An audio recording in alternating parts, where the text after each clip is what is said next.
deputy commander of the 429th Detached Regiment of Unmanned Aerial Vehicles, Achilles of Ukraine, Oles Malyarevych, has said that despite persistent efforts, Russian forces have been unable to transfer their military equipment to the right bank of the Oskil River.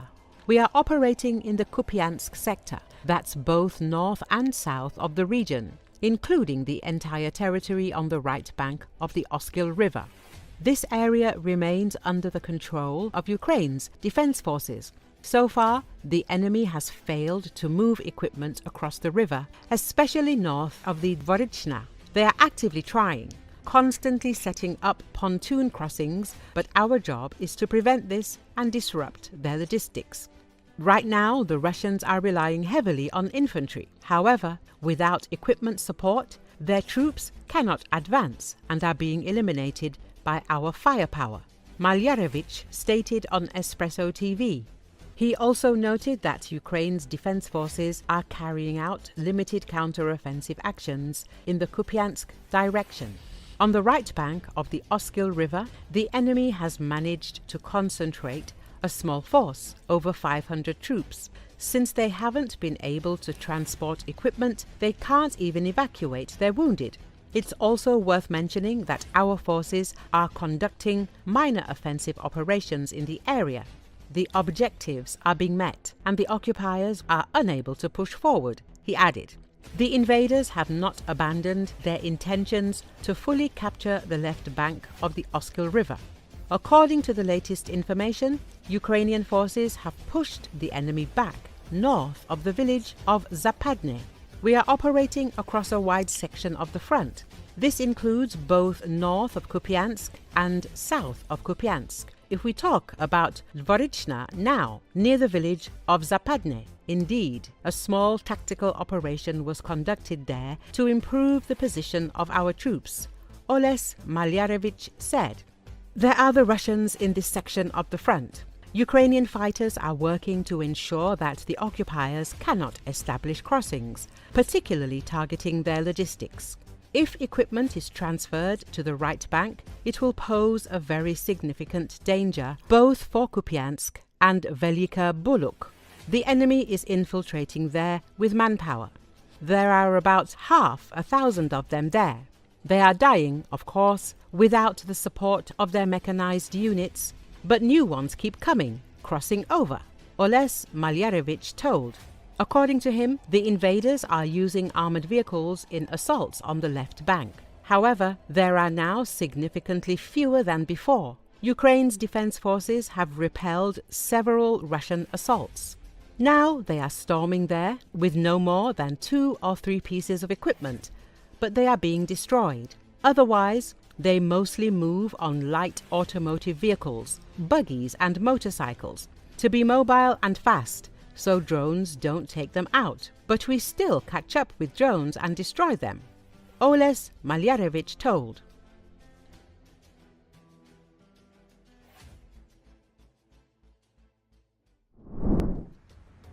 The Russian army has failed in its mission to attack Kupiansk along both banks of the Oskil River. In recent weeks, the Russians have suffered losses there, not only in men, but also in the territory they control, writes military observer Alexander Kovalenko. The right bank of the Oskil suffered from nonsense, and that's enough. In the Kupiansk direction, the west group of troops is in a kind of split with the threat of ligament rupture. He describes the situation of the occupiers in the Kupiansk region. In November last year, the Russians managed to create a bridgehead on the right western bank of the Oskil to support the main forces' offensive on Kupiansk on the left eastern bank. However, after 4 months, the bridgehead remains very small, but it cost the aggressor army heavy losses, Kovalenko writes. Moreover, in recent weeks, the Ukrainian defense forces have pushed the Russians back from several positions on this bridgehead. Kovalenko notes that the Russian 69th Motorized Rifle Division is slowly but surely being worn down in the fighting on the right bank of the Oskil. And now these sacrifices look even more senseless, since the Ukrainian armed forces have also pushed back the Russians on the main attack route to Kupiansk, in the area of the village of Sinkovka on the left bank of the Oskil. So the question arises, why was it needed? But for Russians, the answer to another question is much more important. What to do next? Writes Kovalenko. Commander-in-Chief General Alexander Syrsky announced the losses of Russian occupation forces in Kursk Oblast. 54,900 personnel, of which 22,200 are irreversible losses, he wrote. These numbers clearly demonstrate the effect of the Kursk operation on the broader battlefield. Now imagine that these troops were not engaged and depleted in Kursk Oblast, but instead sent toward Pokrovsk, Chasiv Yar, Toretsk, or the Lyman-Kupiansk axis. If that were the case, we would not be discussing Ukraine's successful counteroffensive operations in Toretsk or the defense of Chasiv Yar, but rather urban combat in Kostiantynivka, he highlighted. Instead of counterattacks in the Pokrovsk direction, we'd be talking about an encirclement in Pokrovsk, with yet another armchair general urging an immediate withdrawal of the Ukrainian garrison from Kupiansk. This is the tangible military, political and psychological impact of the Kursk operation, an operation that, in case anyone hasn't noticed, is still ongoing.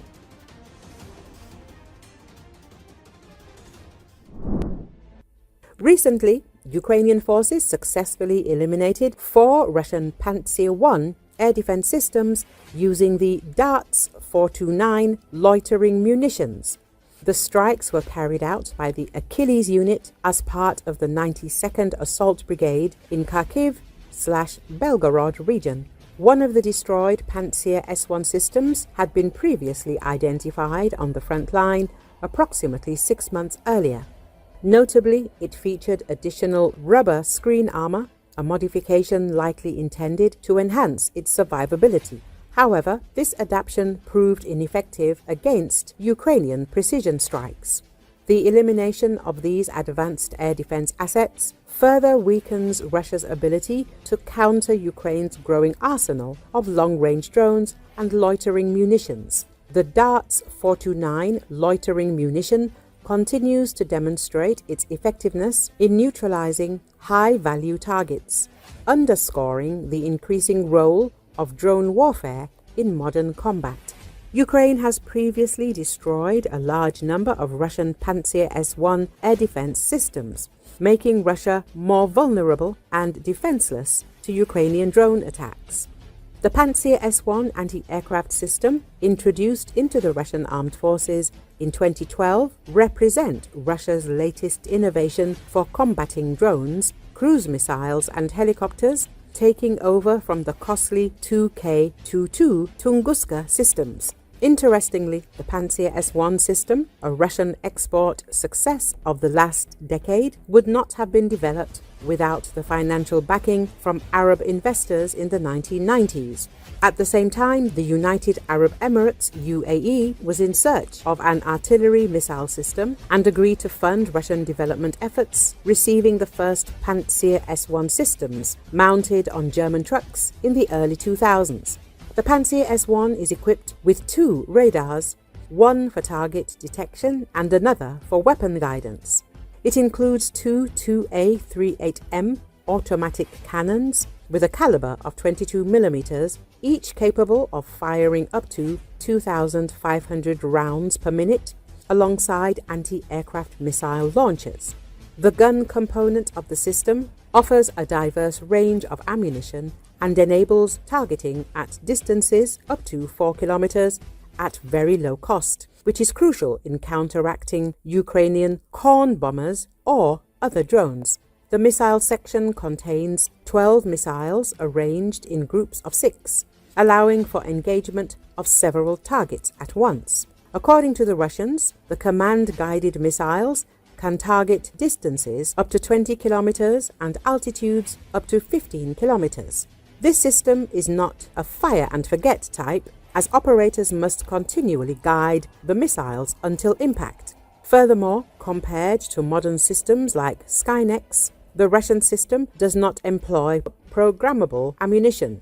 Additionally, there are recordings demonstrating that the Pantsir S-1 may struggle to intercept modern stealth technology, cruise missiles such as Storm Shadow, or small drones like the Polish Warmate, or even DIY FPV types.